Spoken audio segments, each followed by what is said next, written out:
Big shout to okjersey.com. Scan the QR code below and actually go to the link below to get affordable football shirts from all the European leagues, including the English clubs, all of them, Liverpool, Arsenal, United, City, Spurs, Chelsea, all of them, of course, are all there. You can get the current ones, past seasons, and also some absolute gems out there, vintage ones, and actually very affordable football shirts, high quality, like the one I'm wearing right here. It is very simple to get one. Let me show you how. You go to the website. It's very simple. You click on the Premier League, pick the club you want. For me, I pick Newcastle, for example. You go there, you will find all the current ones, training ones as well. You add whatever you want to the cart. Of course, check the sizes, add a patch, add to cart, but also never forget, as it says below, scan the QR code and put the code JUDGE in the checkout to get 8% discount. It's that easy. Just go to the website, check the football shirt you want. You will not regret it. Now, let's get back to our stream. Bismillah ar-Rahman ar-Rahim. Hello, people, and welcome to Footy Judge Mo. Big up everybody that is here. It's Friday. Happy Friday, everyone. Of course, this is your Premier League preview, of course, with a lot of big stories as well about Maresca to Chelsea. Should he leave Chelsea to go to Manchester City if Manchester City come in for him? He actually said that it's all speculations, all the stuff. Liverpool are going to play Spurs away to actually jump into the top 5, to get close, with some Liverpool fans suggesting that they can be back in the title race if they face Arsenal. And Wallah al-Azim, Jimmy, I swear I'm not joking. No. Why are you have this smile on your face? You have this smile on your face, and genuinely that is a reality. Kobbie Mainoo wants to leave, of course, Manchester United. Something that Judge Mo have said 2 years ago, that for the good of Kobbie Mainoo, he should be leaving Man United to go to a team that will develop him better, because Man United is not an environment for a player like Kobbie Mainoo. And still, Amrim is insisting that Kobbie Mainoo has nothing to do with the shirt. He's not going to play because it's about the team. Of course, Arsenal go to Everton. Arsenal must win. Otherwise, City play West Ham, and they're actually going to be top of the table. And the meltdown is going to begin. Over 200 people here in the house. We're just starting the show. So hit that like button, people. Guys, I have a request. We need to get to 200 likes live, guys. And also check out okjersey.com. If you haven't, your Christmas gift is there. Use the code JUDGE to get 8% discounts. A very top quality ones. Very affordable one. Not every one of us can actually afford 100 or 120 pound jersey or dollars or whatever. Just go check them out, give them a shout, and also you can buy like a very good vintage ones as well, and training kits as well. I got a training kit. It's still in the mail. It's coming. but it's a very, very good quality. The shirts I got last time. So let's go check them out. Scan the QR code and actually go to the website. But we got a brilliant panel. We got Jamie Story himself actually is here, repping Liverpool, of course. Go check him out. And we got the Frenemies podcast, Mark and Neil, with all the wild takes about Arsenal and Chelsea on their podcast as well, the Frenemies podcast. And we got the one and only, of course, my brother Sal, of course, repping Manchester United, of course, right here. How is everyone doing? Good. I mean, bro, that intro was 2 minutes. I've spoken for 2 minutes. Just yapping. Absolutely. Of course, you know the drill. Know the drill. Where do we start? I actually want to start with Kobe Mainoo a little bit, guys. I want to start with Kobe Mainoo. The reason why I want to start with Kobe Mainoo, because who's in the wrong here? Amrim, right? Or the brother? Does he have to actually play Kobe Mainoo? Because a lot of men, like, listen, I listen to Saeed, I listen to some others as well, to Terry, Sal as well. Everyone is talking about Kobe Mainoo. But what if the player doesn't fit the manager's system? What if the player doesn't fit the manager? Is he obligated to play the guy? Shouldn't the guy go to a team that will give him a better chance? Because what if he plays in that 3-4-3 system and he plays in the pivot, right, with Casemiro or whoever, and he fails? Isn't that on the kid? I think Mo. I think he's been treated unfairly to a point, to an extent, where he hasn't been playing enough minutes. Because obviously we know how good he is when he played for England in the Euros, got to the final, started the final. He's very good. But unfortunately, we purchased Cunha and Mbeumo without thinking of Kobe Mainoo, and we moved Bruno down to the number 8. And I think that is the problem that Kobe Mainoo is having at the moment. It's very hard for him to get game time, especially with Bruno. He's never injured as well. And I wouldn't class Mainoo as a number 6. If he plays alongside Bruno, we saw it against Bournemouth.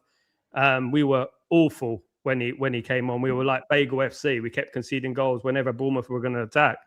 In regards to the T-shirt, I don't mind the whole situation in regards to the T-shirt. The thing I worry about is the fact that Kobe Mainoo hasn't come out and condemned it and said, look, I had nothing to do with that.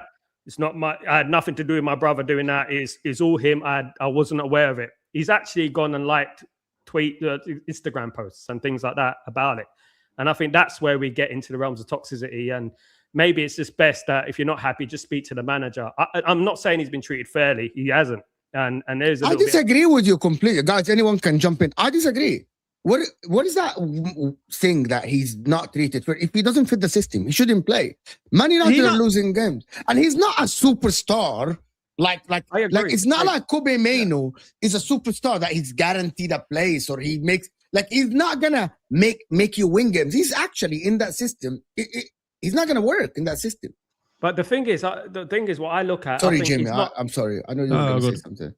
So I don't think he's not playing because of the system. I think he's playing because it's Bruno Fernandes, and he's not going to remove Bruno Fernandes. I think that's why he's not playing. But Roy King said it perfectly. You got to earn your call at Man United. You got to earn yourself. You're 20 years old. You know. The thing is, he burst onto the scene. 2 years ago, amazing player, generational. People were saying, got to the Euros final with England, started the final. But then he fell off a little bit. He did fall off. And then there was a contract negotiation debacle last season. Oh, is he going to get 200 grand a week? And, there was just too much noise surrounding him. And that could be, his brother's his agent, I believe. So this is a similar situation to Marcus Rashford. And, we've had this problem before. We've been here before. I agree that players shouldn't be guaranteed spots in the team. If the manager doesn't like you, then that's it. Unfortunately, because Ruben Amorim's not succeeding, people are going to obviously side with Kobe Mainoo and have a little bit of sympathy with him. Was there not the reports that came out after that he knew about it and supported it? Yeah, was it not? Yeah, and he liked a tweet from Goldstein. That's what Ben Jacob said, and nobody confirmed or denied it. So I assume sometimes when journalists say stuff like this, that okay, so he knew about it.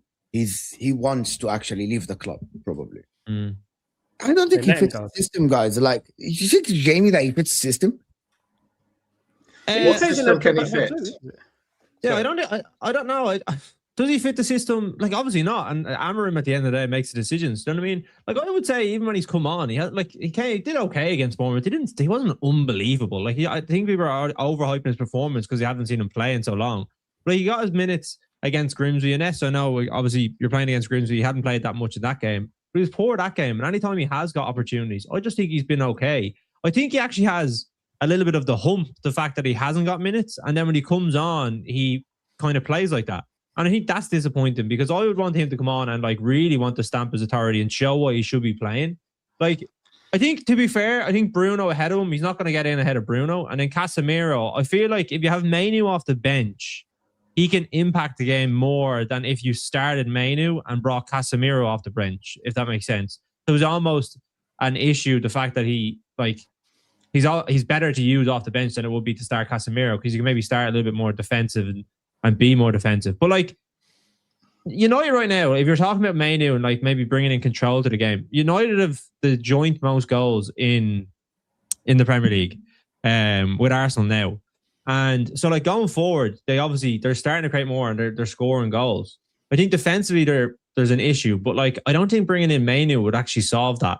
I think there's more issues there that need to be solved than like Mainoo. I just think we blow it up because he's obviously English. He could play for Man United.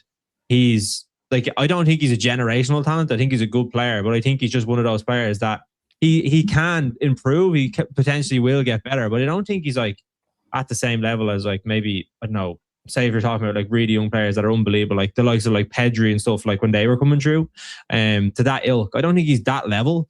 And I think even with the England thing, the reason he played for England is because they basically had no one else. And they thought that he might have a little bit of quality that could add to that.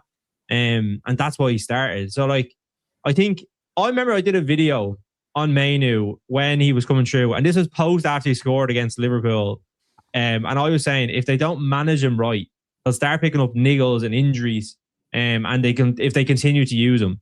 And I remember I got slaughtered because obviously the United fans were coming for me saying that I was being biased because he just scored the winner again, it wasn't the winner, it was for a draw in the end. But I think like even when Ten Hag was there, they used him too much and now they're not using him enough. Like there is a win-win situation for both of them. But at the end of the day, if he doesn't fit the system, like United have had better players than Mainoo go. And maybe to be honest, there's maybe a little bit more to that because he's obviously an academy product, and I understand that from United fans' perspective. But like you've let better players go and you've managed without it. So I think if it's the case of he wants to obviously go somewhere else and play football, then fair enough. You might get some money from him. And if he doesn't fit the system, like the issue I think is, and with United fans, it's actually similar to the Salah situation in some instances.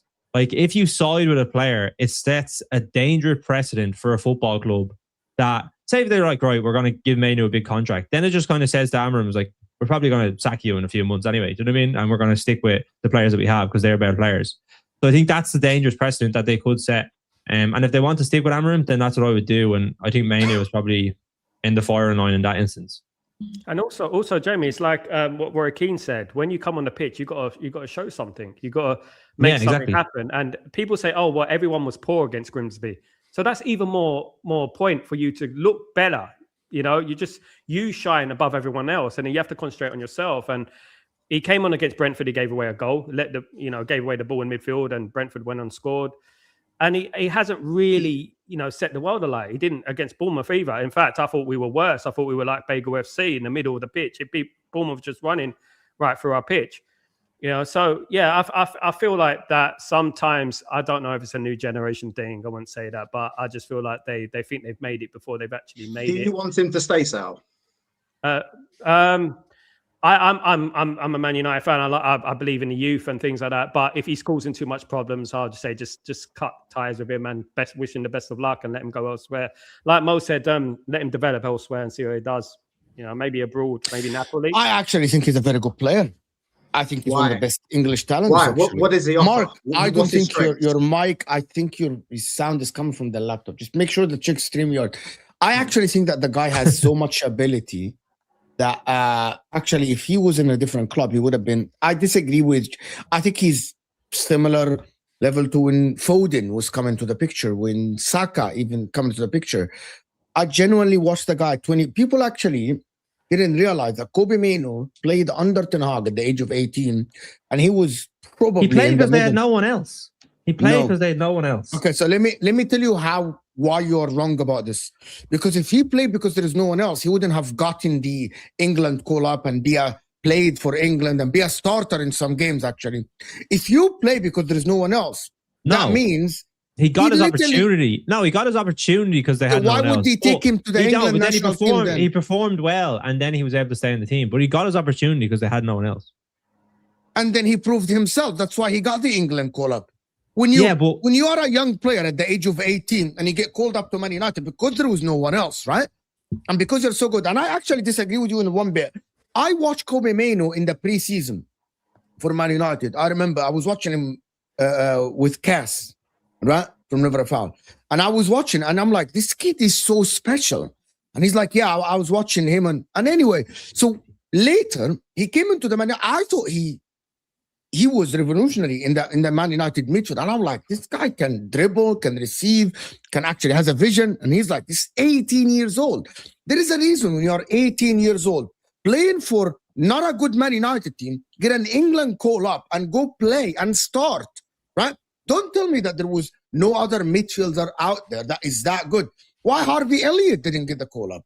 Why Curtis Jones didn't get the call up, right? I believe that Kobe Mainoo at the age of 18 showed us levels that probably we haven't seen before from a midfielder that plays deep, not attacking midfield. And I believe the problem is that he played under Ten Hag and Man United. And the problem is how toxic Man United were. And I believe that Kobe Mainoo, and I said at that time, and I was on the football terrace, and I told Terry, and Terry got riled up, and he got rattled, right? And I told him, for the better of Kobe Mainoo, he needs to leave to go to an Arsenal, to go to a Man City, to go to a team that will develop him, because he's going to fall a victim of what is going on at the club. And you cannot be patient with a youngster, right? Like Arsenal were patient with Bukayo Saka, like Arsenal were patient with even Gabriel as a defender. I think you were patient with the likes of Gravenberch when he came in from Bayern Munich. It didn't work out for him in the beginning. And look at Gravenberch, he's playing very well now. I believe that Kobe Mainoo is a talent that needs to be protected for English football. The problem is he plays for Man United. And he went backwards. I agree with the people that say he went backwards, right? He went backwards because everyone at Man United goes backwards, Jamie. Everyone. There is no one that went forward for Man United. Nobody. Who should Mainoo pay for then? Like we're talking about, okay, like a talent or whatever else. Which side does he get into? That you're thinking, okay, that's a great generational talent. He's not coming anywhere near Arsenal. What do you mean by a generational he ain't talent? touching Chelsea. He doesn't need to start every game, guys. You're saying a generational talent, okay? I didn't say that. I said he's similar to Foden. Oh, but he's not similar to Foden because Foden has won PFA Player of the Year. Foden did it. I'm sorry. At the age of 23, not at the age of 20. No, he won it when he was 22. No, Foden is 25 now. He won it at the age of 23 2 seasons ago. Foden is 25 today. At the age of 20, Foden was in and out of the team. And actually, he was in and out of one of the best teams that we have seen in England, in Manchester City, right? So Phil Foden was in a team, in and out of the team. He was developed and under one of the best managers we've ever seen in our life, in Pep Guardiola, right? Imagine if Kobe Mainoo at the age of 18 was given to Pep Guardiola. Because nobody here can sit and deny that Kobe Mainoo has the touch, has the technical ability to play that intricate football. He's so good. Right? He might not be defensive. There's a lot of midfielders that are not defensive. I believe if he was given to Mikel Arteta, he would have made him a very, very good player, in my opinion, at the age of 18. Easy, being embedded in the team, slowly. He doesn't have to play every minute. The problem is when you play for Man United, as Sal said, Sal just said it. Oh, by the way, he plays for Man United. Look at him. He made us worse. He's 20 years old playing in a dysfunctional team that has so much pressure and people boo the players off the pitch. But Mo, you can't compare. You cannot compare Kobe Mainoo to Phil Foden. Well, I can. I know you did. It's a little bit crazy. Yeah, Phil Foden is a generational talent. He was managed properly by Pep Guardiola. Tell me, what is Kobe Mainoo's main strengths? Go on. I would say, look, it's very unfair because obviously Man United are in a very toxic situation and the environment. I've said this loads of times on the show. the culture at Man United is not there. And there's a problem at Man United that stems from the top, that even Mbeumo right now is starting to, his performances have been poor over the last couple of games. And I feel like what Mainoo needed was a settled side, someone like a Pep Guardiola, like an Arteta, to develop him. He's not developed yet. He hasn't developed to the level he can develop into. He was very highly rated even in the youth team. He was the best player in the youth team, one of the best players in that division in the youth team. And to be honest with you, I feel like he came into the side. He was absolutely fantastic. Won us an FA Cup, by the way, dominated that midfield against Man City. And then suddenly he's not good enough. All of a sudden, he don't fit in my system, and that's it. And we all know how good he was. I mean, I think there's a lot of recency bias in regards to Kobbie Mainoo, and we got to understand how good he was. And he's not a Phil Foden in regards to the attacking side of things, but he's definitely a number 8, a very good number 8. Can take the ball in a sixpence, 360 vision, can pass through the lines. His control is immaculate. He actually played very well against Spain in the Euros final. He played fantastically well in the Euros final. The problem is Man United, and as a Man United fan, I'll say that every player that comes to Man United these days seems to just decline, and I don't know why that is, but it's not like the old days. It's just like we're just so badly run. And that's not Ruben Amorim, by the way. That is a culture at the football club. Now, the problem with Kobbie Mainoo, and everyone was on Kobbie Mainoo's side, it is the T-shirt situation. People are starting to think, that is who he's being spoken. That is who's running him at the moment. That's his agent. That's his brother with that T-shirt. And I think he didn't come out and condemn that. I think that's where people had a problem with it, and people start thinking that he thinks he's bigger than the club and blah blah blah.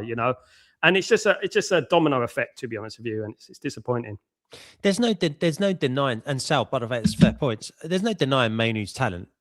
We've seen it, right? We've seen it in fits and starts. We've seen it in England. We've seen it in a United shirt as well at times, right?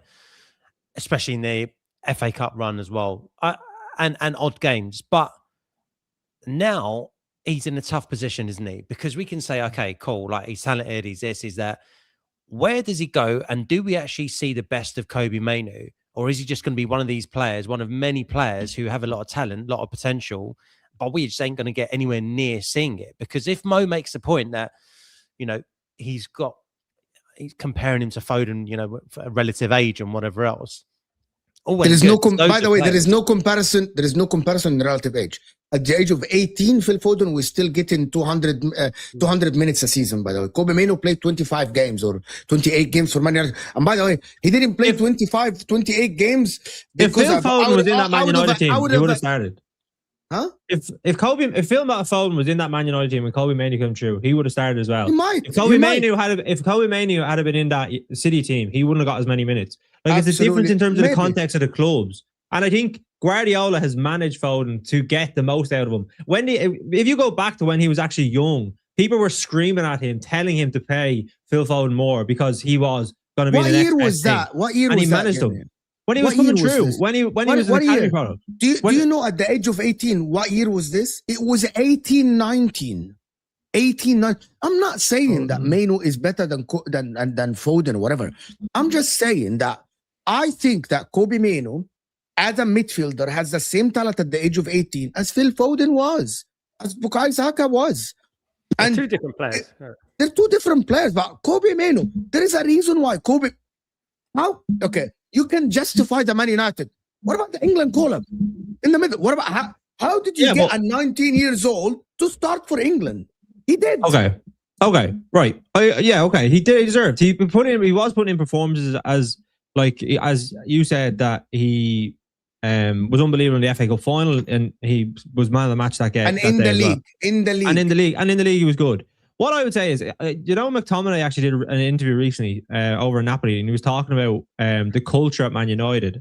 And what he said was he got everything that he needed to go on and be like a top level player. The facilities, the training, the physio, the dietitians, everything. He got everything that he needed. It just didn't click with him. Well, fair enough. But he said the support is there. What I would say with Mainoo is that maybe he's not getting the opportunities, yes. But as I said, when it comes back to it, is that when he's given those opportunities, maybe they're small, he hasn't really done it. Grab him. I think because no one developed. Why are we ignoring the part that no one developed him? No, there is no. By the way, What do you mean? You can't be undeveloped. He's already hit. He can't be undeveloped and be unbelievable in the games that he played and played in man of the match in a final. He can't be both. What do you mean? Like if he has that level within him that we all know and we all just agreed on, and then when he gets the opportunities what level are you talking about? Yamal level? No, I'm saying the level you're talking about when he came into the team. So do you think the level that he's shown? So do you think Phil Foden or Cole Palmer would have developed? This is not a comparison between the two players. We're saying it's not. You're comparing players that are irrelevant to the situation. The levels that he has shown when he came into the United team and he played in that final and the England call up, everything like that. When the level that's the one that we're comparing him to. When he plays now, he doesn't play like that. He doesn't play like that. There is a reason for it. He doesn't play with the same tenacity. There is a reason for it. I can explain to you. Yes, there is a reason for that. And the reason is very simple. So why McAllister this season has not played the same level as last season? I'm not talking 2 seasons ago. If you answer this, you will answer the Kobe Mainoo questions. Why McAllister this season, every time he cannot pass the ball? McAllister this season cannot do the basics. Why? Did they change the guy overnight? Was in the summer they sent his brother back to Liverpool? What happened? Jamie, can you tell us? What happened? Why is McAllister now being... everyone is asking for McAllister to be dropped. What happened? He just showed it. He didn't show it 2 years ago, like Kobe Mainoo did, or 3 years ago, right? He showed it last season. So what happened to McAllister then? I don't know. You tell me. I'm going to tell you. So sometimes players, because the club is dysfunctional, especially for young players. So now compare that to Kobe Mainoo. He was playing at that time. He was still young. He wasn't infected by the Man United culture and all the toxicity that is happening in the club. His mind and brain was focused only on the football. Now, there is so many other aspects that actually he's focused on. Step on the pitch. Anyone that played professional sports will know exactly what I'm talking about. When your mind is clear, when you're still young or even new at the club, you play free. You're focused only on your football. I bet that every time Kobe Mainoo stepping on the pitch, he's afraid to make a mistake. And there's someone for everyone that played football. Most of the time, coaches used to tell us when we were kids, we want you to step on the pitch and play what you know. Don't focus on the mistakes. Don't focus not to make mistakes. Focus to play your football. Because once you start focusing on the pitch and being all your mind is, I don't want to make a mistake. I don't want to look bad. I want to grab this opportunity. You play bad. Most of the time you play bad. Where does he need to go, Mo? I don't know where he needs to go, because I actually think that his opportunity was to go to Chelsea and develop with the likes of Caicedo, the likes of Cole Palmer, with the likes of Enzo Fernandez. I actually scream that Chelsea need to buy this kid, develop him before they bought Andre Santos. Go there, develop with these guys. There's not a lot of pressure on you because there are other people around you that they will have the same pressure as you, like the Caicedo, Palmer, Enzo Fernandez. Everyone together are developing. At Man United, and by the way, McTominay, he's saying that he got everything to develop. Why didn't he develop? Why Rashford didn't develop? Why everyone that leaves Man United look good? Why Ronaldo spoke about the facilities are not there? Why every single Man United fan talk about the culture of the club being rotten from top to bottom, that even nobody is care about why it's normality for Man United now to lose at home and people move on the next day, right? The problem is the culture, right? That is the thing. When you look at Harvey Elliott, I'm so annoyed that he got injured with that unfortunate injury, because I thought that Harvey Elliott was a fantastic talent. Harvey Elliott, before he got injured, because he was playing in a functional team, I remember that year he was phenomenal at that year. He was fantastic at that year. But he got injured. Why? Because the team was functional. There was leaders around him. Bro, at Man United, even Bruno Fernandes is doing interviews, calling out the hierarchy. And you want a kid to develop. You want a kid to play football, Jamie. It's impossible. Ahmad has developed. So Mo, you know, Ahmad is getting. By the way, Ahmad is not developed. Ahmad is playing in a position that he doesn't want to play. Ahmad doesn't want to play. So he's playing in a position that doesn't want to play, and he's probably been one of United's best players this season. And by the way, you ask Sal, and you in ask a dysfunctional club. In a dysfunctional club. Ask Man United fans. Ahmad has stagnated, and Ahmad is not young. He's 25. He's 24, if I'm not mistaken. Ahmad is not young. Yeah, I see Ronaldo and Beckham on the right, so obviously I'm going to be very biased and very critical towards some players, you know what I mean? But the problem with Mainoo last season is that because he came from the youth system, we wanted to sell him. because you get full profit from him, and he wanted a new contract, so we were thinking about selling him, to get full profit, because obviously Ruben Amorim wasn't feeling him to an extent. And I think it's all stemmed from that, stemmed from him wanting to go. And exactly what Bruno Fernandes said when he felt unwanted. And this is the problem with Man United. These leaks keep coming out of the media from these players that keep moaning to various journalists about, I'm not playing, I'm feeling unwanted and stuff like that.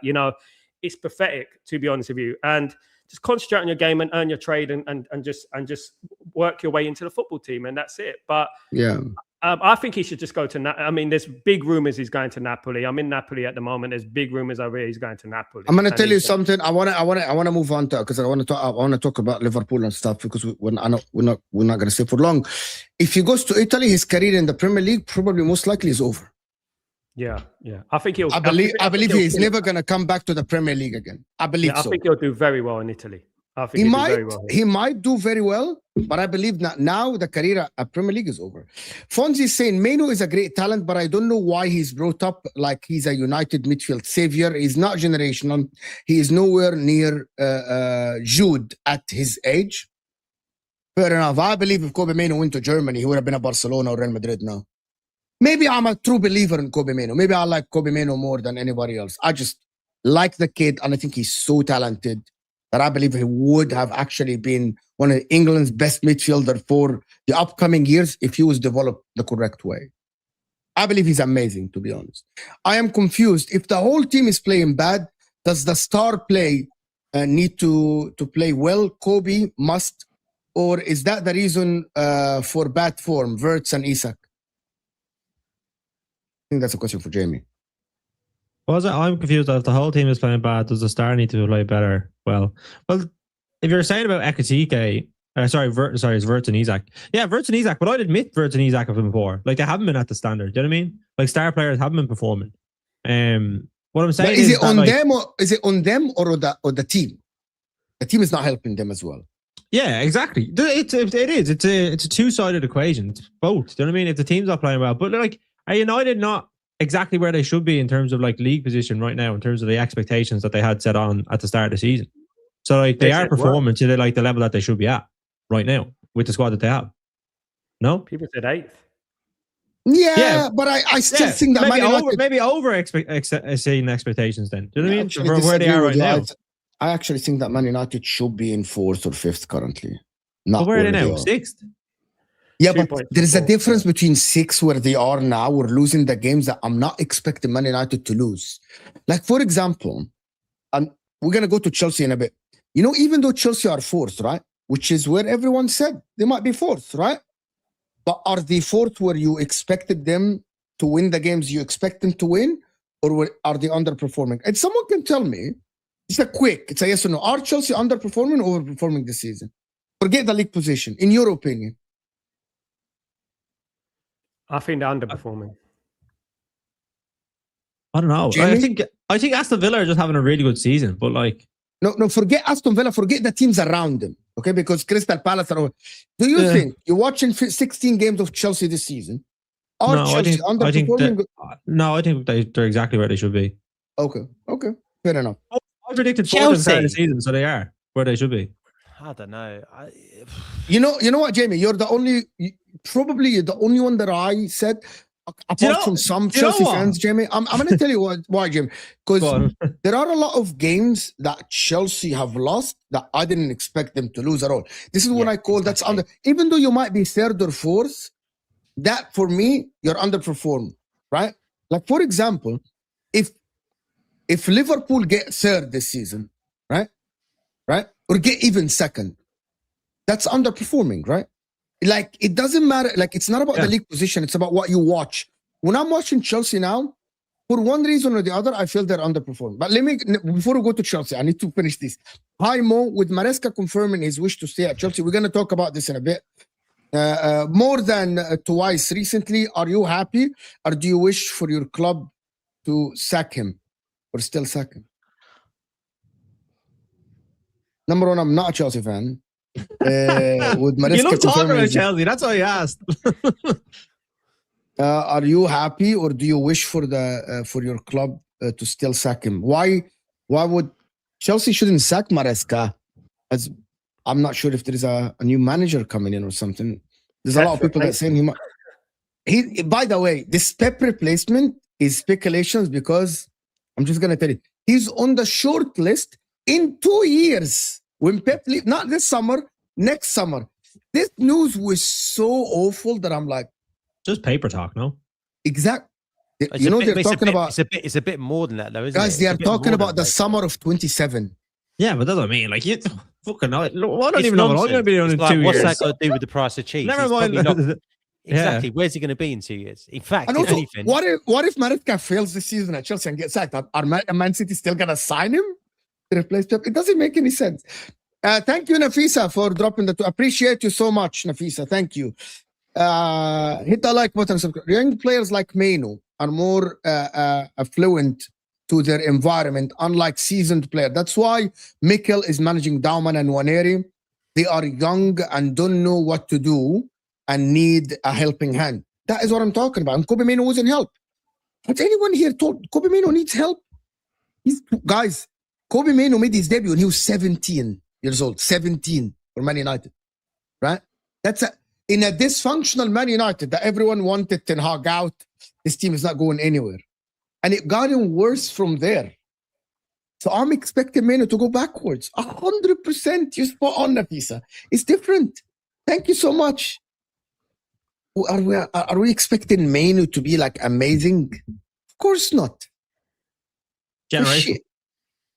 Even if you're generational, if you're not in a functional team, you would fail. Mo, he's got a good chance to play in a team now because obviously the AFCON is around the corner. He can play in the midfield at number 8 and Bruno can move to number 10. So he's got. I don't think the system suits him at all. By the way.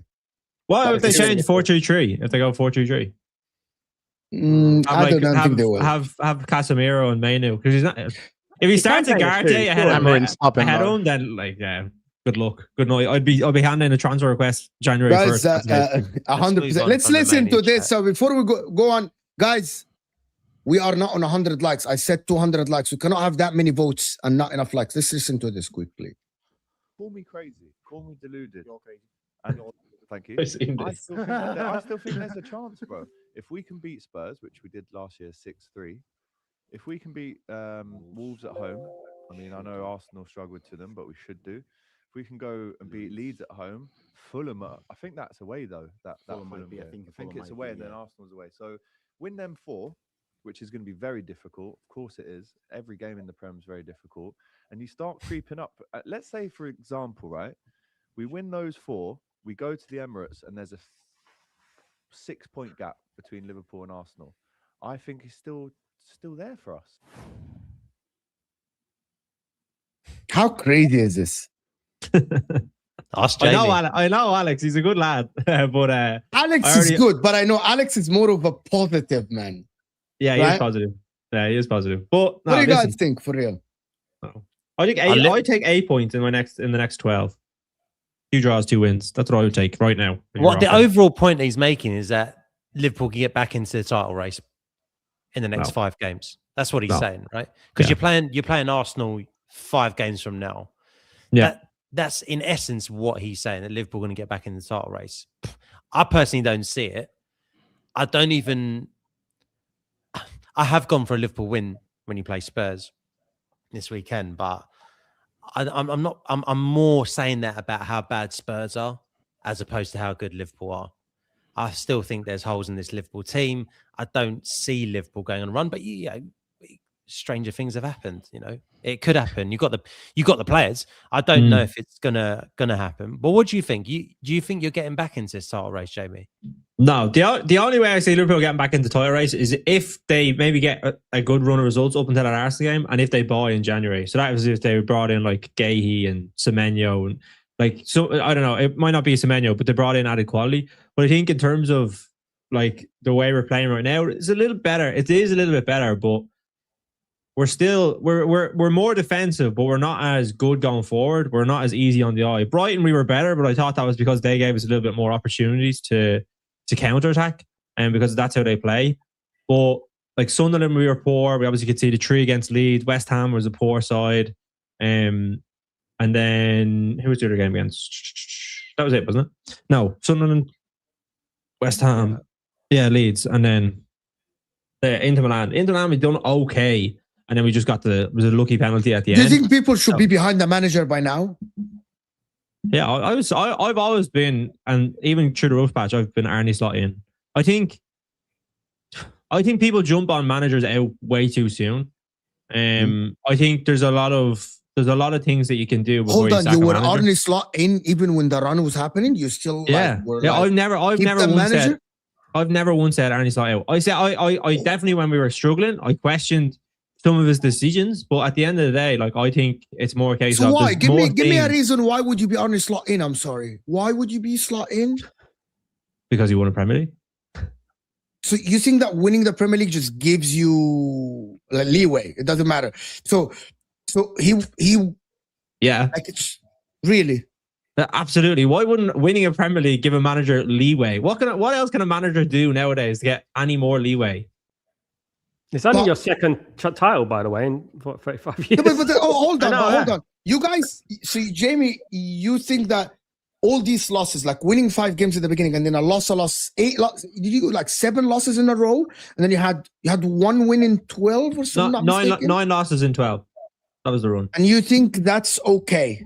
Like you only give leeway if you think he's going to turn it around, right? Exactly. That's the only reason you give leeway. So you must believe I do. He's going to turn it around. I think he's a good manager.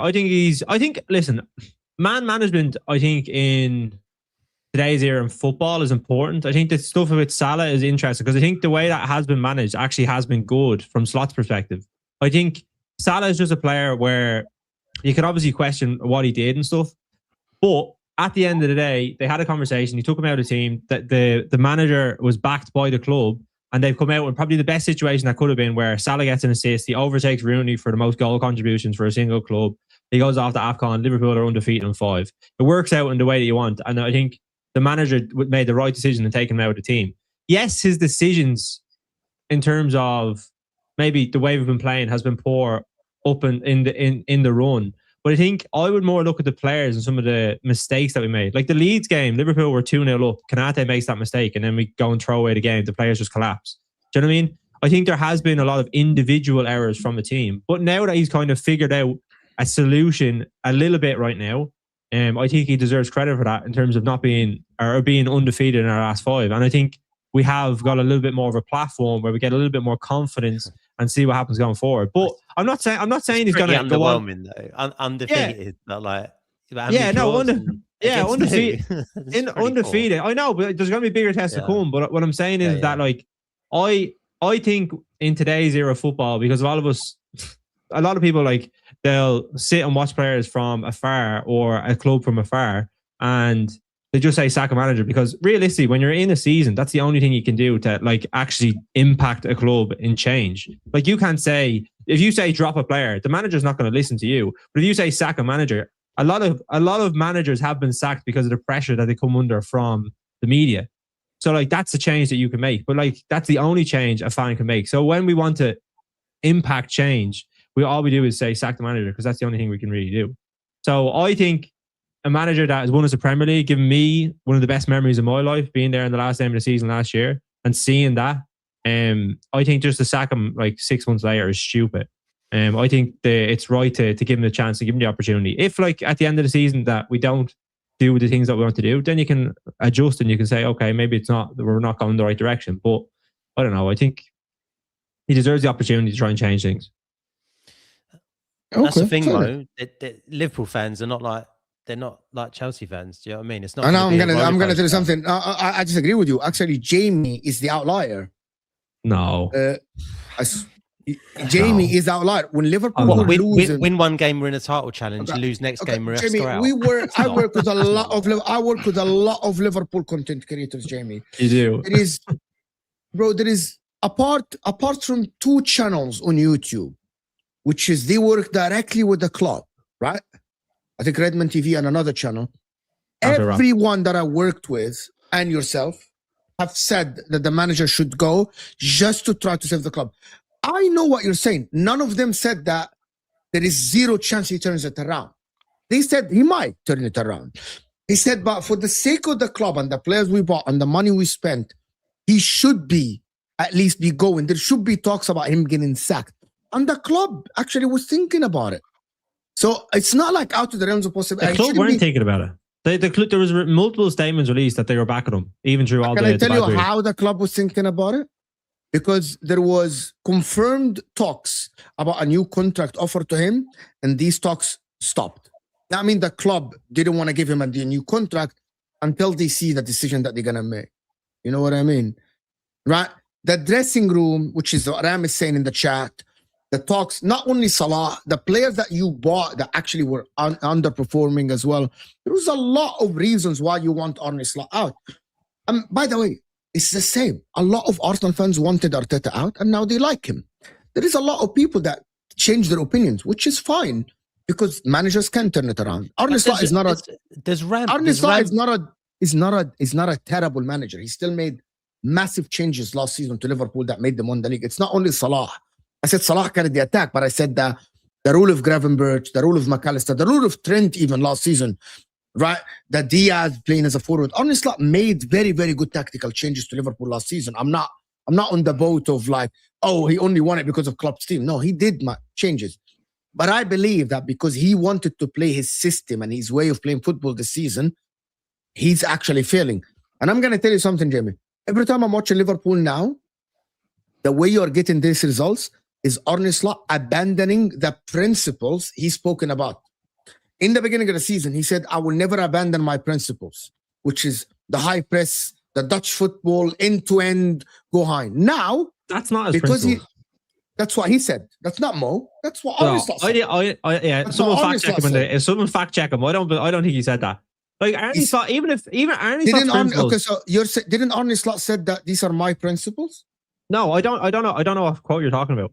But Arne Slot, like when you watch Liverpool, they're like, even they would have been a little bit more of a high press team last season.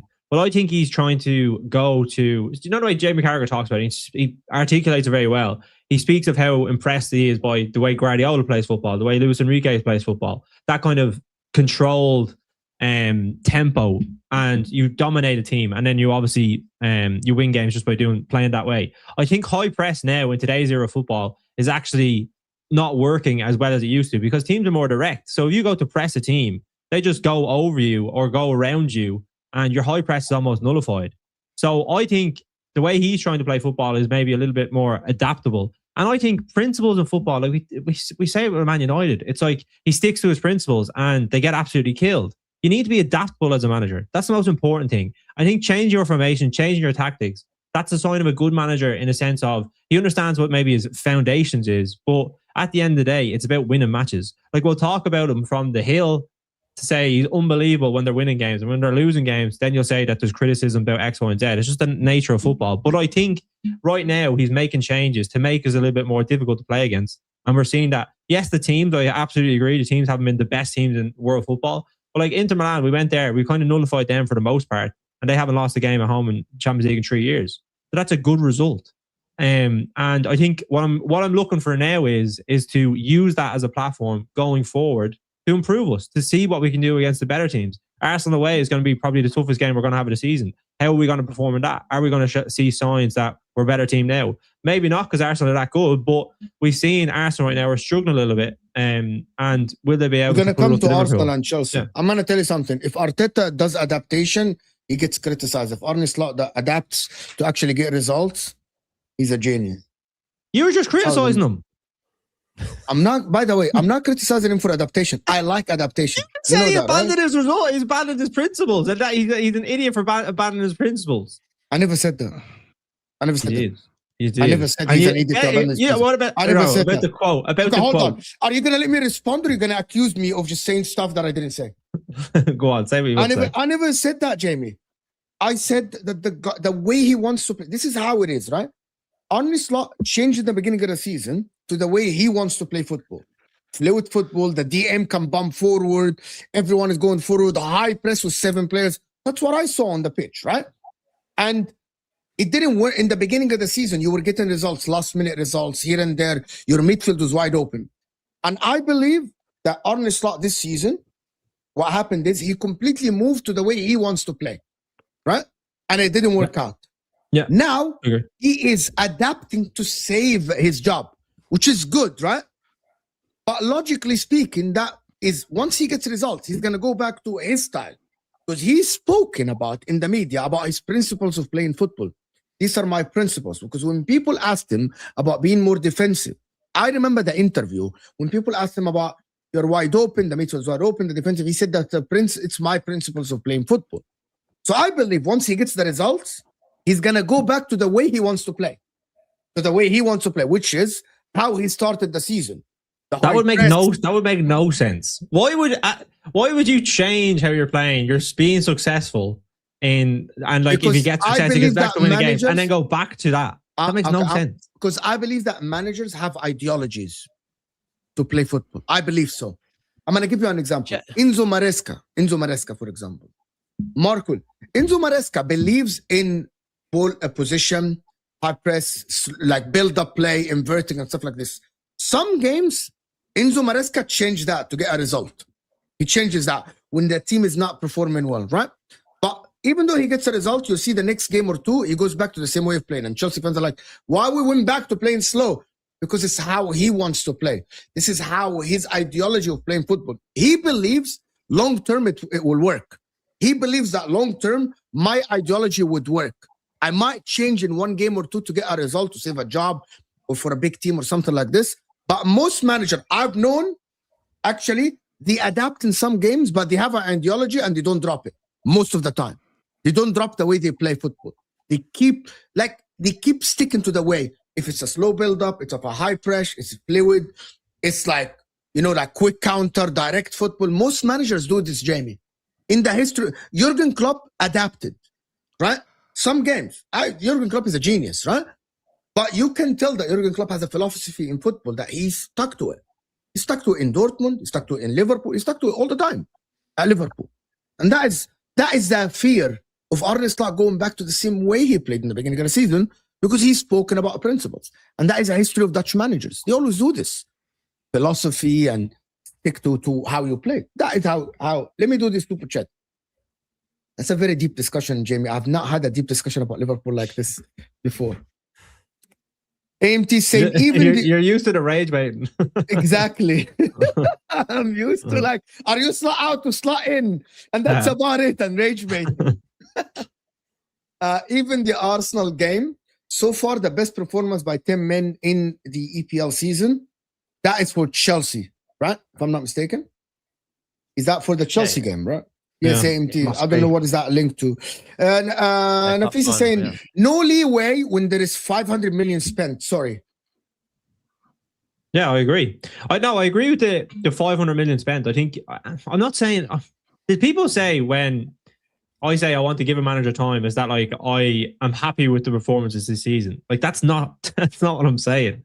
It's the fact that they spent 500 million, but what did they sell as well? It was 300 million. I think Arsenal and Liverpool had almost the same in terms of what they had actually spent in terms of how much they brought in and spent.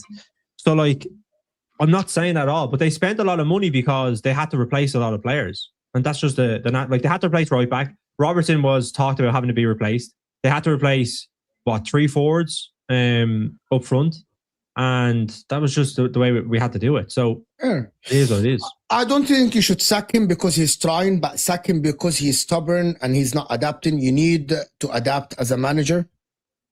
But he is adapting. We just talked about that. But he is adapting, Nafisa, now. He is adapting now, Nafisa. Thank you so much for the support, guys. Undefeated in our last 5. That's a Liverpool fan. Please look at how we played. We drew Leeds and Sunderland. We played well in one game, and that was Brighton, not even Inter. Do you agree? I do. I thought we played. Yeah, West Ham. See, the thing is, I think they're playing like a team that are short of confidence. That's what I would say. And I think you can see that in how they attack. They're playing like they just don't want to get countered. So I think that's what it's just about building a base. I definitely, what I'm saying is, I know that the teams that we played have not been the highest caliber of teams, but it's a statement though, Jamie, isn't it? It's like saying undefeated in our last 5 games is what relegation fodder say. Yeah, it's what teams in the bottom half say. It's not what Liverpool say, is it? Well, no, undefeated on the last 5. I mean, that's an indictment on itself and on Slot, isn't it? It's actually a negative against Slot, undefeated on the last 5. That's what, like, if Burnley did that, they would say that. Do you know what I mean? No, I'm not even saying that. Take No. I get where you're coming from, but what I'm saying is that with the context of last 9 of the last 12, undefeated in 5 is where we're at right now. I'm not saying this is good in terms of like where we're at as a team. What I'm saying is that compared to how the season has started so far, we're trying to make steps in the right direction. Like, if you're a Liverpool fan, if any Liverpool fans watching this, if you're in the chat, like, at the end of the day, I understand the performance haven't been good enough, but you back your team. You support the manager. You support the players. Like, the levels that we've seen to some of these players, if you were to look at these players on paper, the levels that they have shown have not been good enough as individuals. And I think they have levels to go up in terms of where they should be. So I think back them and then see where we go until the end of the season. Like, you never know what, like, football is funny. Like, even with the Champions League, I have a faint hope of the Champions League just because the best team doesn't win the Champions League every year. I'd more have optimism about that than I would the Premier League. You know what I mean? Look at what you have done, Mo Salah. He could have waited.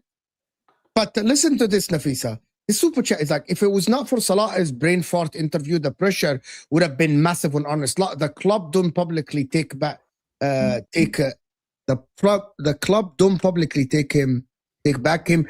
He's received a stay of execution for now, but with Salah at AFCON, he has to produce results now. If Salah had a stay, he would have to produce results. It doesn't matter about Salah going. I believe that I believe that Liverpool will get results. And this is the narrative it's gonna be, that Mohamed Salah is the problem and he fixed it. I'm telling you, this is what's gonna happen. But is he gonna fix it? I don't know. Nafisa saying he's an idiot. Go ahead. Before I do this, I actually think the new formation with like Verts in behind, like an Ekitike and Salah as like one of the front two, like Salah closer to goal, not having to rely on him to defend as much. I actually think that could work when he does come back. So I think Salah does have a place in this Liverpool team when he comes back from AFCON. I think Isak, I was saying this on the Football Terrace on Monday, like Isak is worrying me right now. That's one player in the team that I'm really worried about because like it's not pre-season anymore. Do you know what I mean? It's 4 months ago. Like he should be delivering at this stage. Like Ekitike has come in from the Bundesliga and we talk about Bundesliga attack with Verts, but we don't talk about with Ekitike. Do you know what I mean? Like Isak is 125 million. He was the second best striker in the league last season after Haaland. And he should have more than one goal. And we should be seeing more from him. He's the one. If it's the one thing I would say about Liverpool this season is that like Isak is the biggest worry of all the signings. He's an idiot for being arrogant and looking down on certain styles. Then all of a sudden embracing that style. That's hypocrisy. That was my point. Actually, it's not hypocrisy.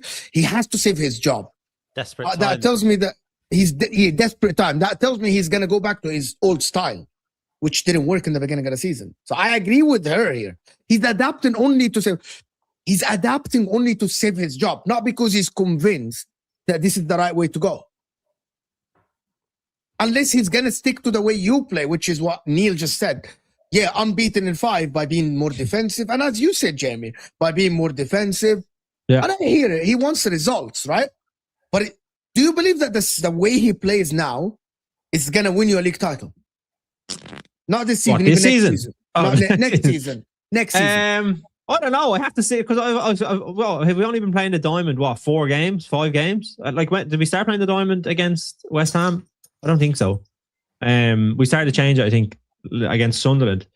But I don't know.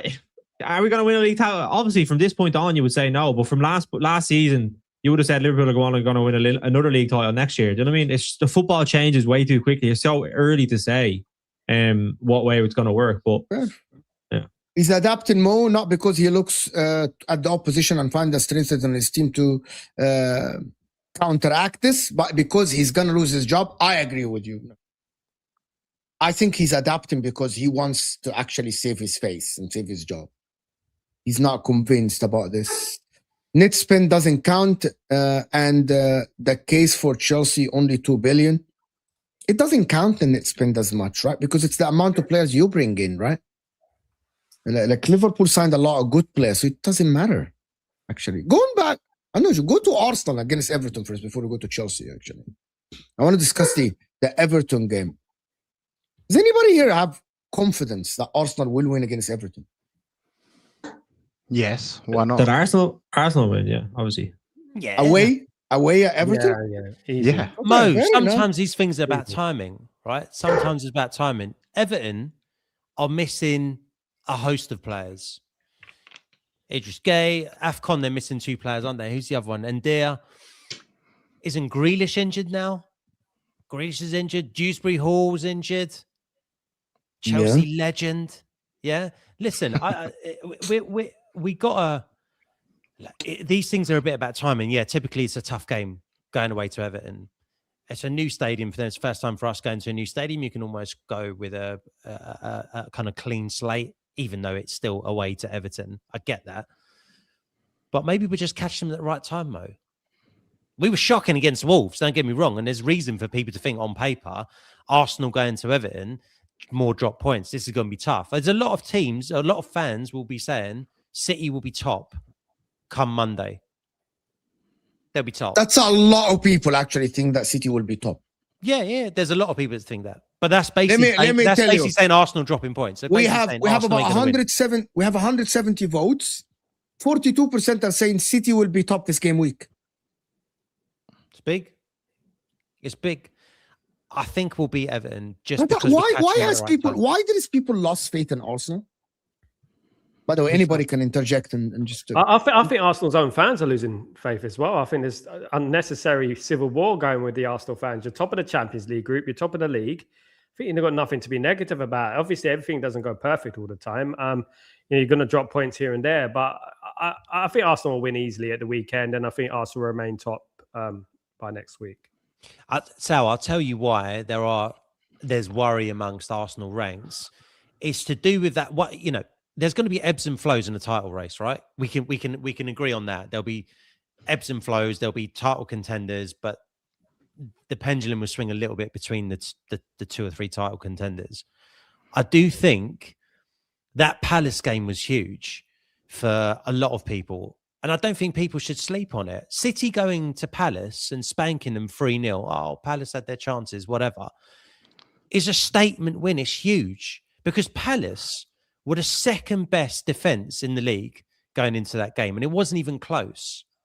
Everyone's talking about Arsenal's defense. Everyone agrees. Even at the start of the season, people are like, "Oh, can they break the 2005 Chelsea record?" I mean, obviously, we're not going to do that. But if everyone's going to say that about Arsenal's defense, why is no one talking about Palace's defense?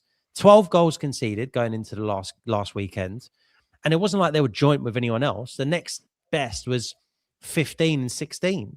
Bunch of teams conceding 15 and 16 goals. It's like go to Palace and beat them 3-0. That's like you're not a Haaland FC. That's lazy narrative if you're going to go around and say you're Haaland FC. City did a job on them. Whatever Palace, however many chances they had, they didn't put them away. City did a job on them. Do you think Palace are struggling though with the games that Palace have been playing? I mean, I think I read Mo somewhere said they're playing 3 games in 1 week. Can I say something? No one should fucking ever complain about fixture congestion again, ever in their life. Bro, Palace played 3 games, right? In 5 days. Not 6, not 7. Literally 5 days. And one of them, Thursday evening, then Saturday, then Tuesday. I've never seen this in my life. I've never seen a team play like this in my life. And with a limited squad, I don't think anybody should complain about fixture congestion ever again, to be honest. But again, Palace are doing a good job. There's a lot of people that talk about Oliver Glasner, but it's about Arsenal this weekend. Right. Listen, I still think that the Gyokeres talk is a lot. It's a lot of talk about Gyokeres nowadays. Is he good enough? Is he not good enough? Should Arsenal bench him? Should you start Jesus? What do you guys think for real? Should Arsenal stop benching Gyokeres or still give him the confidence? Throw him in the bin. Throw him in the bin. What'd you say, Mark? Sorry. Yeah. Throw him in the bin. Throw him in the bin. Throw him in the bin. This is a guy. You were raving. You were like, I can't wait to see Gyokeres in the Premier League. He's going to burn it up. It's true. So did you. So that's it. So what do you think? You're done now. You're on him. You still need to give him a little bit more time. There is something not clicking with him. You just threw him in the bin. I was joking. He was rage baiting. I'm just joking. Look, You don't know Mark. Look, you need to give him a little bit more minutes. I still think he needs a little bit more time to, get the chemistry right with the team. They're also not feeding him one way or another, but he's not performing no matter which way you look at it. So something's wrong with it. What do you think? What do you think's wrong with him? He was getting fed, wasn't he, against Wolves? And you have a season high, like 30 plus crosses into the box. The man was on his heels a lot. Look, that's the first game I think people can say, oh, well, the team needs to start feeding Gyokeres, but Gyokeres also needs to make moves. It's a bit of both. Well, we tried to find him. It's positional play for him. Just stuck to the centre back, Mark. He just stuck to him like glue, like he wants to bed him. Relax, dude. Get half a yard.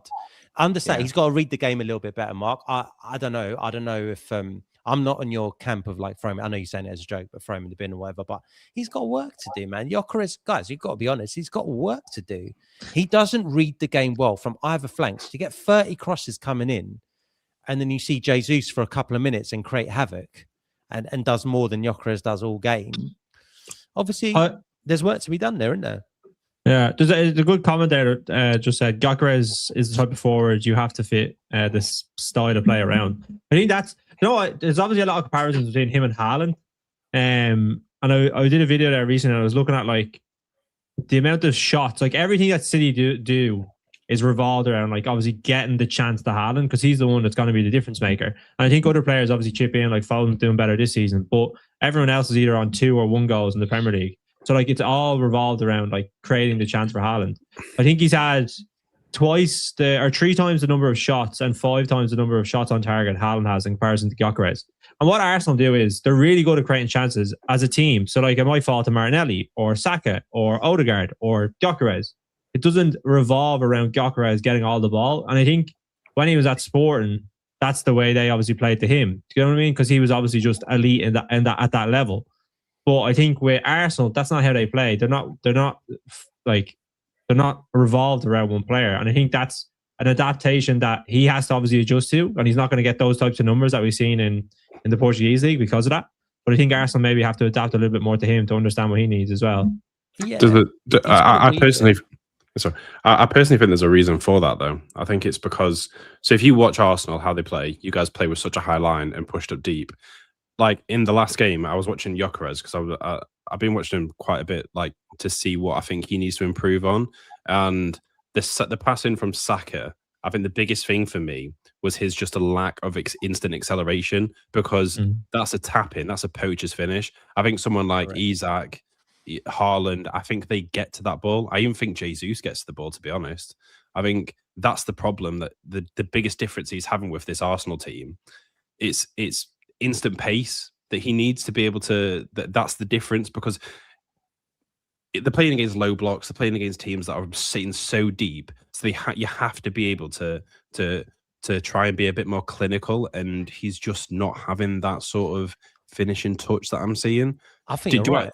I think he'll get there. His heels. Well, yeah, but he's got to read it a little bit better. I mean, you said about the initial pace, but he was also on his heels, and it wasn't just Saka's cross. There was also a cross earlier from Martinelli. Guys, this is elite level football. People are saying, "Oh, we need to find Gyokeres." Okay, it's a 90-minute game, but this is elite level.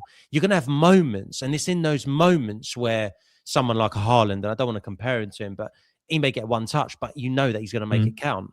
Whereas Gyokeres, if you're sitting there like, what are Arsenal fans wanting? I need that 30 seconds. Just go for it. I mean, they want him to whip balls in constantly trying to find him. Like, he had 2 or 3 moments where he was on his heels, and like you said, an Isak, he's not on his heels, and he finds half a yard and he gets a touch, and that's a goal or 2. And those are the fine margins we're talking about. You either get your goal or you don't. And I think that's where he just needs to read the game a little bit better. At least, would you drop preempt Everton away? Yeah. Jesus did look good. I would play Marino.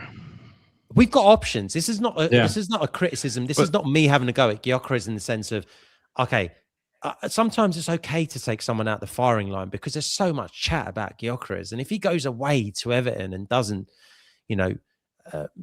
and we don't get the win, and he doesn't get a goal, and he doesn't get any touches, or he has like 3 touches a game, then it's even more heat on him. And you've got options right now. You've got to rotate. Yeah, it's why you guys have got the best. It's why every single Arsenal fan, you talk about having the best squad in the world. You need to do that. Like, say with us being a Newcastle fan, Voltemada's had a couple of bit of quieter games. Wissa's come back in. I would say start Wissa, and you've as a striker, the main point of your game is to get the ball in the back of the net.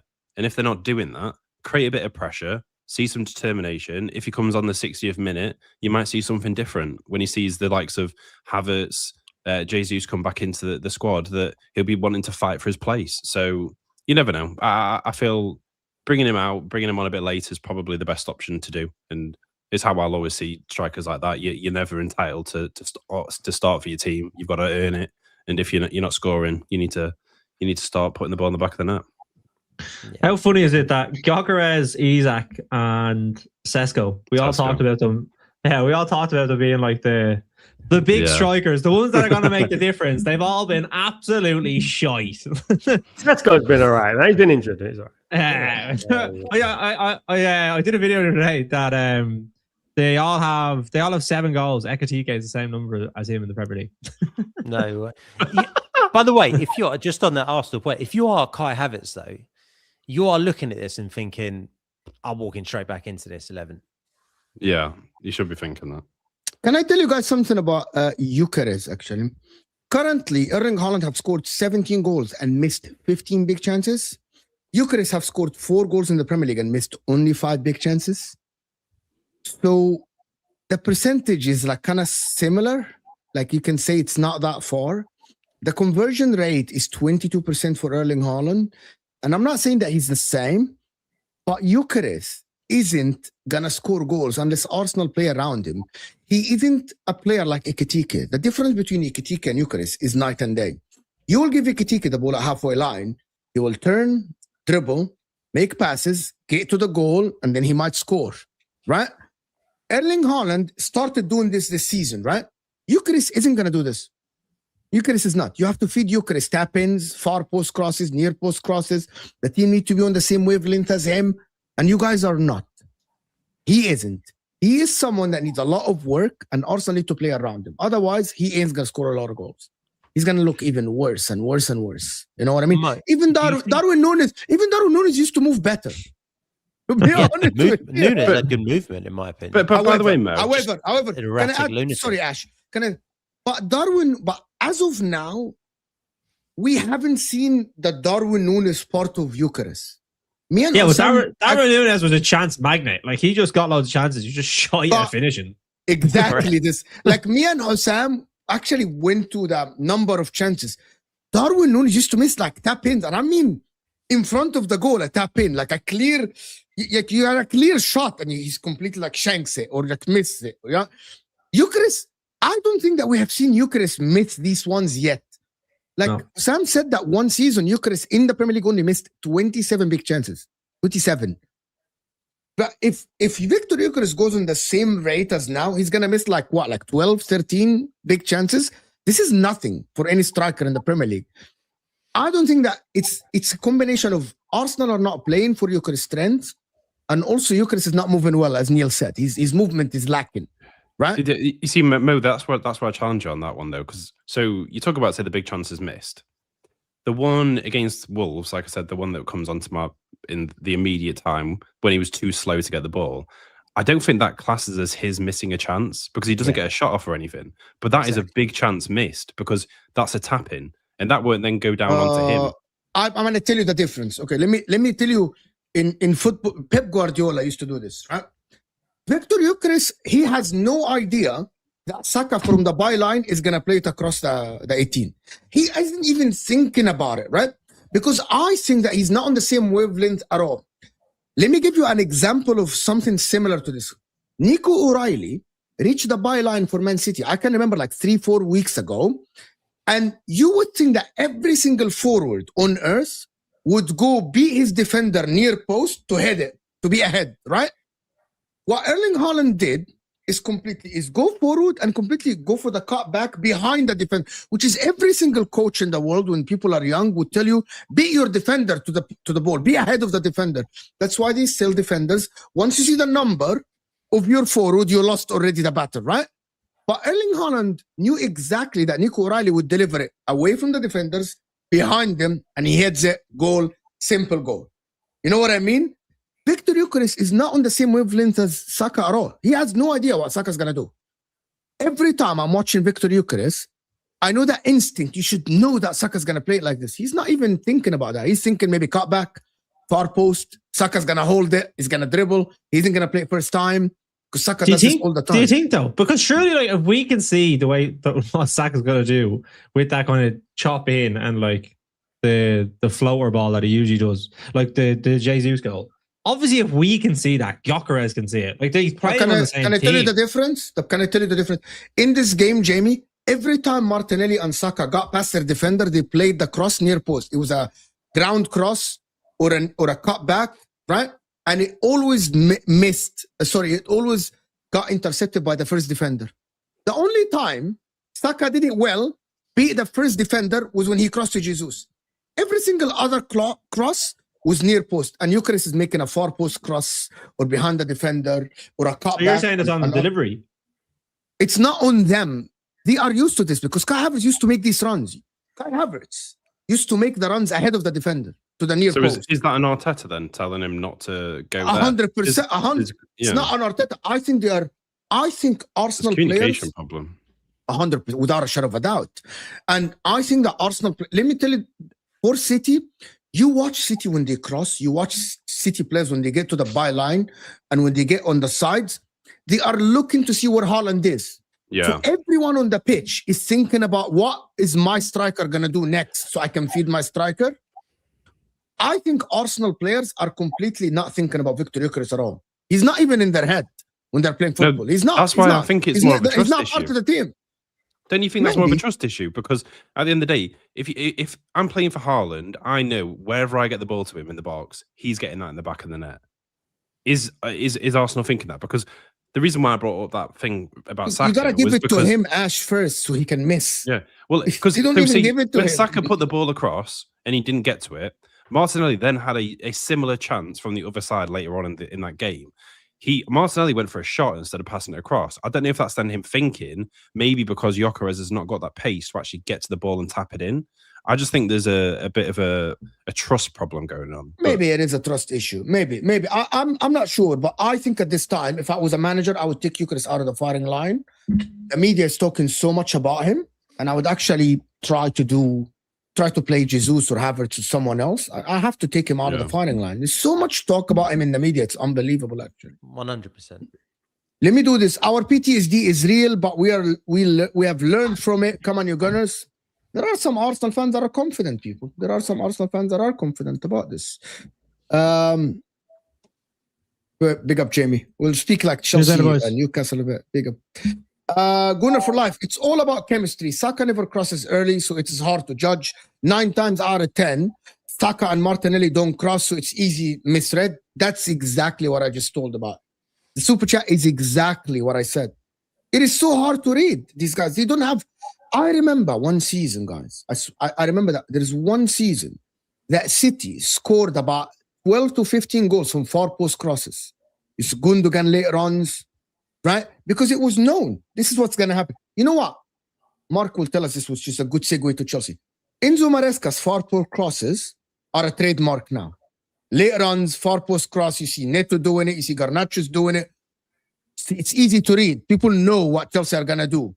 Neto cut back, far post cross. It's either Cucurella making a late run, Enzo Fernandez sometimes making a late run with the left. That's why when Garnacho doesn't make that run, they scream at him.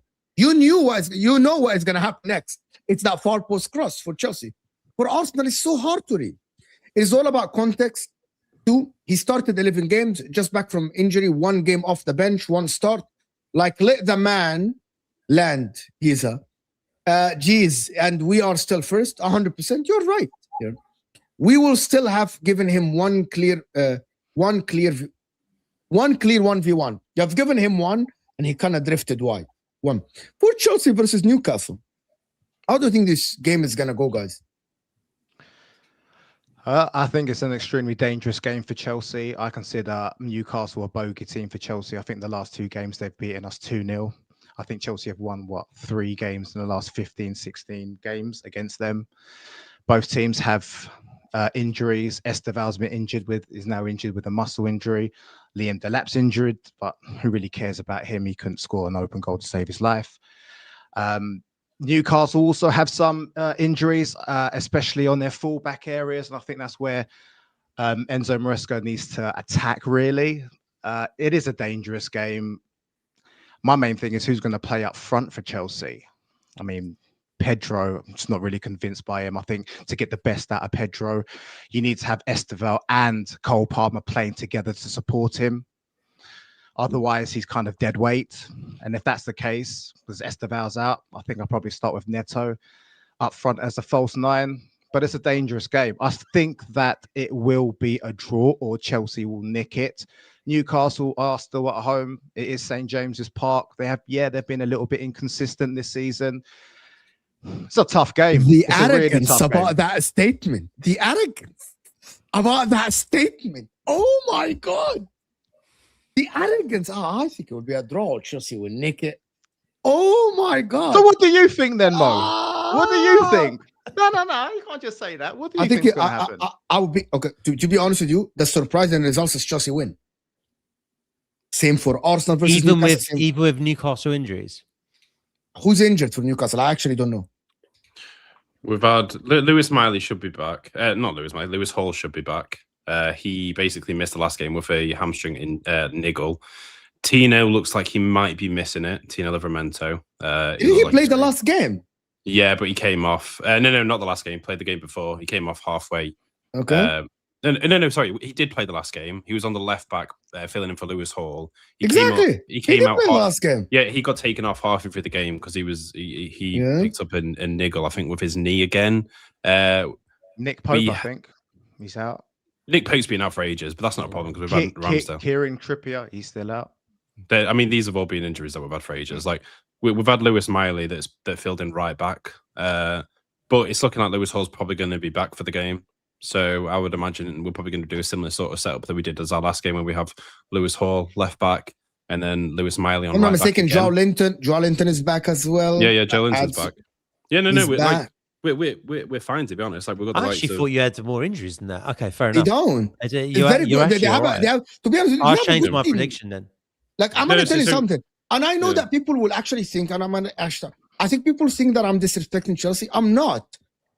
Arsenal, when they won against Newcastle, it was a surprise. Liverpool, when winning against any team that goes to, especially big teams, because as much as we say Chelsea are up for the task against big teams, Newcastle at St. James's Park, they give tough times to any big team that comes to St. James's Park. I mean, we beat City 2-1.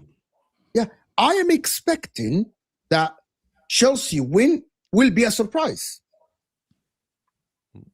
Fair. Yeah, I do think Newcastle, like we are the favourites, but I'm not going to disrespect the likes of Chelsea with Cole Palmer, because Cole Palmer is just he's just that insane player, and Caicedo's great. I mean, he's back for the game. That's what someone just said in the comment there. Yeah, we're going to miss. Dan Burns going to be out because he got a punctured lung from the Sunderland game. One of the tackles broke his rib and punctured his lung, which isn't. Yeah, so he's going to be out for another month plus. But the thing is, I thought you had more injuries or not, but injuries or not, notwithstanding, St. James's Park, horrible place to go, but also 12:30 kickoff, early kickoff. You got to travel.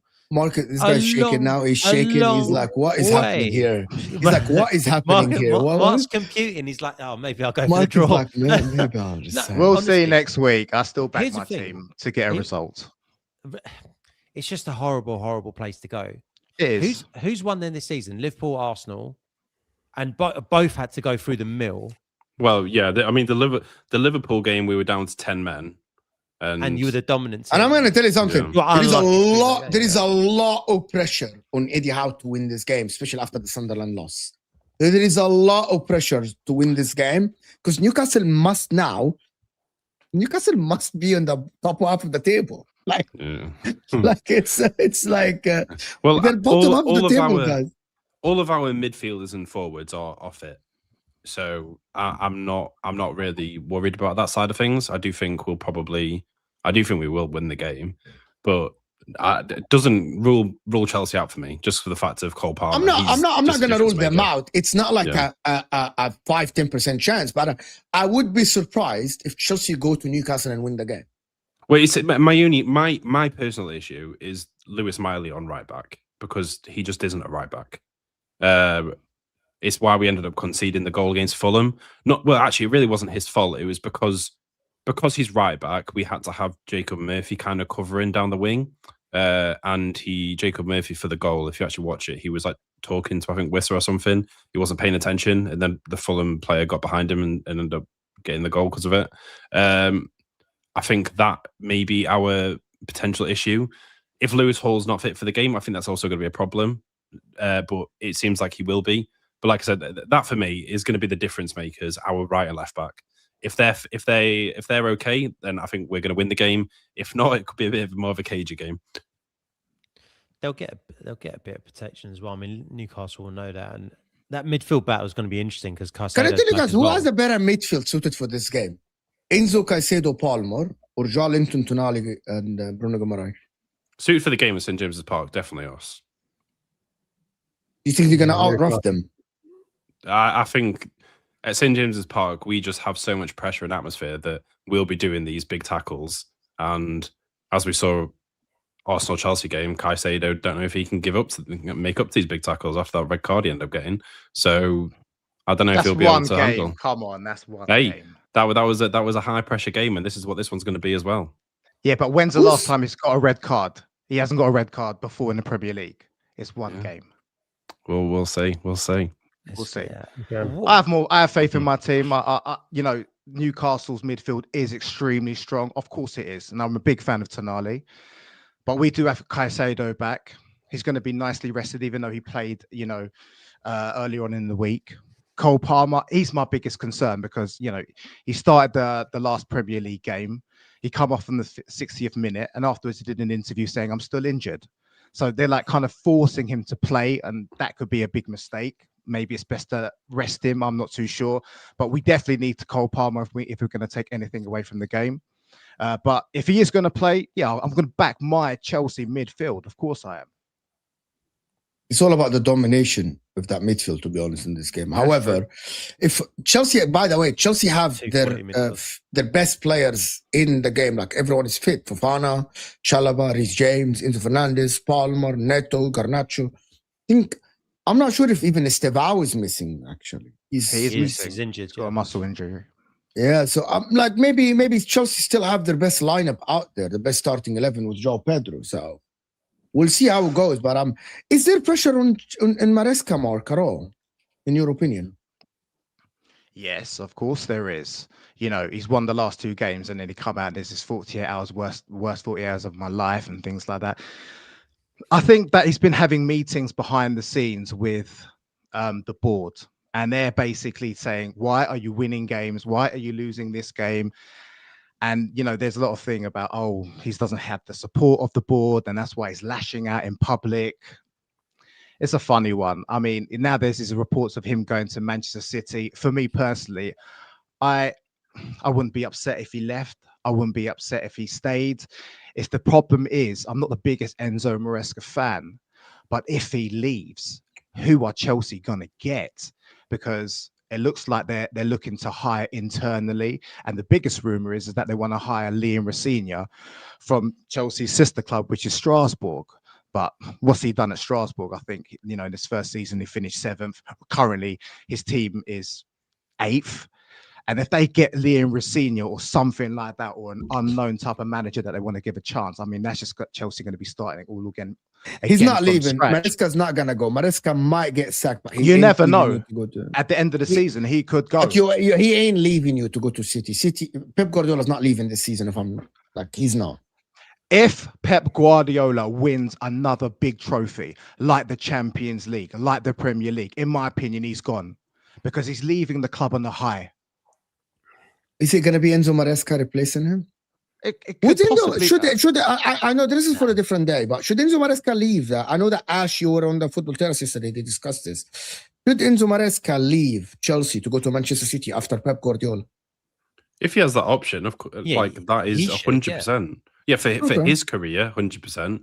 I don't think Chelsea would want that. I think from the fans' point of view, I think it's better just because there's not really loads of managers out there at the moment. But for his point of view, it'll be better to do that. Can Enzo Maresca coach the likes of Rodri and Erling Haaland and Diaz and these guys? That's what we need to find out. He's never managed like big egos. Well, he's going to be able to manage these people, you know. Well, it'll be interesting to say because I mean, it's not like he's not used to that dressing room because he did used to be there. He was the assistant manager. But being there as one of the assistants is different than being the head coach. That's the pre-game lecture every week in, week out. No, of course it'll be a step up for him. Like it will be a difficult job but at the end of the day, I think if you said to any manager in the world, you have the ability to manage the best centre forward, the likes of Phil Foden, Donnarumma, Rodri, all these players, treble winners that are in that squad, you're not going to turn that down. And that's not a disrespect on Chelsea. That's just where Man City is right now. They are the likes of challenging for the league or the Champions League. Chelsea's still working up to doing that. They've obviously got this kind of weird buy young players and build them up and then sell them on. They're trying to reinvent the wheel. It's a bit weird. But it would be definitely an upgrade for him. And if he doesn't go, such a big step though. It would. It's such a big step from Chelsea to City right now. Yeah, it's not. Like night it's and not. day. It's not. It is massive. It is. It's a big step. Tell me, Mo. Tell me why it's not, Mo. Because you are thinking about City under Pep. Chelsea are a massive club, right? Chelsea have a massive fan base. Yeah. Like the jump from Chelsea to City, I want you, because when you think about it, you need to remove the managers because the job is not there. Like the name is not there. From Chelsea to City is not like City are not that much bigger than they're not bigger than Chelsea, with all due respect. Like they're not big. What if Chelsea go on and try to sign players? Like this notion that it's a massive jump. No, it's not, because Man City without Pep might not be as big as Chelsea, even fan base wise, right? We can talk about fan base, but just look at the 11. I mean, look at the not only fan base, papers wise, coverage wise. Who's covered Rodri, more? Haaland, Foden. This guy's who's telling you that these guys manage? That's a big step up compared to what he's doing. If we're talking about the players, fine, but also Chelsea have personalities like the Palmers, the Caicedos. They have big personalities, and who knows what Chelsea are gonna bring in? You know what I mean? Like I get it. But to be honest with you, only the bigger personality is a problem. But in terms of the club, it's not like that much of a oh my God, he's not jumping from Brighton to Real Madrid as people make it. Mo, that's not my point. Jumping from Brighton to Real Madrid. That's not my point here. Obviously, Chelsea are a massive club. We know that. That's not my point. You understand that it's one thing, you know, having a gem like Cole Palmer and having a raw talent like Lavia and Caicedo, who's doing very well, but you know, it's another level to manage players like Donnarumma, another level. Diaz, okay, fine. Even Ruben Diaz. Throw Ruben Diaz in, actually. Foden, Rodri, Haaland. I do think... Bro, Vincent Kompany went from managing Burnley to managing Harry Kane and Leroy Sané and Jamal Musiala and Kimmich and Manuel Neuer. In the Farmers League. And you and I can win the league. You and I can win the title. Have you seen the videos of him like managing? He's screaming at them all. He's absolutely mad. To be honest with you, Vincent Kompany, I've seen the videos. The personality is fantastic and amazing. Even on the touchline, he has this aura about him. And actually, I'm starting to like Vincent Kompany as a manager. But the thing about Vincent Kompany, he can only manage top clubs with the style he wants to play. He can only manage the best team. Correct. Because we saw him if he tries to implement that style with a team that doesn't have the best players in the league, we saw him at Burnley. He needs to get experience. Let me do this because I need to. I don't want to keep you guys on. The super chat about Saka Martinelli crosses is true because they hold the ball too long, which is the problem. They are unexpected and unpredicted. That is the thing. But listen, I want to thank everyone that joined us, guys. Frenemies podcast in the description. Ash, we added Ash's channel in the description as well. Ash Newcastle as well. Sal, Street for Post in the description as well. Of course, along with Jamie's story. This will take you to a watch along. I will do a watch along for Inter versus Bologna in the Super Cup semi-final for a team that wins against Napoli. So even if you're not going to watch the game, come and support the channel. Hit that like button on that one as well, guys, on that video. We haven't even reached 200 likes, which is a little bit I'm upset about this. So let's go to the watch along. I want to hear all of you. Hopefully Inter will win. We'll see you guys on that watch along and we're out of here, people.